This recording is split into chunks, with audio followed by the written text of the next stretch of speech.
Guys ఈ రెండిటి కాంబినేషన్‌లో ఎప్పుడైనా కర్రీ ట్రై చేసారా? ట్రై చేయకపోతే ట్రై చేసి చేయండి. శనగపప్పు, బీరకాయ కర్రీ అచ్చం నాన్ వెజ్ టేస్ట్ లాగా ఉంటది. ఇంకా నాన్ వెజ్ తిన్న ఫీలింగే వస్తది. ఫస్ట్ అయితే నేను శనగపప్పును ఒకసారి వాష్ చేసుకొని నానబెట్టుకున్నాను అరగంట సేపు. దీంట్లోకి 2 బీరకాయలు, 2 ఉల్లిపాయలు, 2 పచ్చిమిరపకాయలు అయితే కట్ చేసి పక్కన పెట్టుకున్నాను. బీరకాయ గనుక ఎక్కువ వేసారంటే అది బీరకాయ కర్రీ అవుతది. శనగపప్పు బీరకాయ అవ్వదు. సో 2 బీరకాయలు అయితే సరిపోతాయి. శనగపప్పు వేసుకుంటే ఎక్కువ బావుంటది.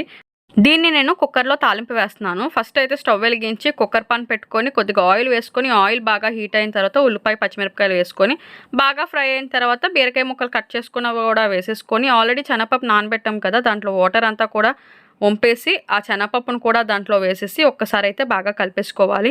ఇప్పుడు తగిన కారం కూడా వేసుకోవాలి. నేను మిడ్ స్పైస్‌లో తింటాను. అందుకే 2 స్పూన్లు అయితే కారం వేసుకొని ఒకసారి బాగా కలిపేసుకున్నాను.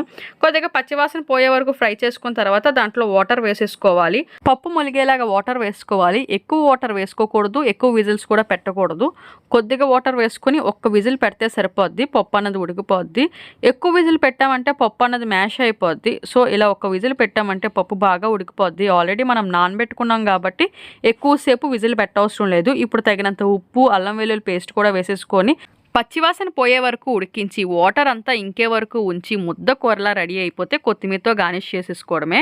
ఇంకా శనగపప్పు, బీరకాయ కర్రీ అయితే రెడీ అయిపోయినట్టే. అచ్చం నాన్ వెజ్ ఫ్లేవర్ లాగే టేస్ట్ అయితే ఉంటుంది. మీరు కూడా ఒకసారి అయితే ట్రై చేసేయండి. Bye bye.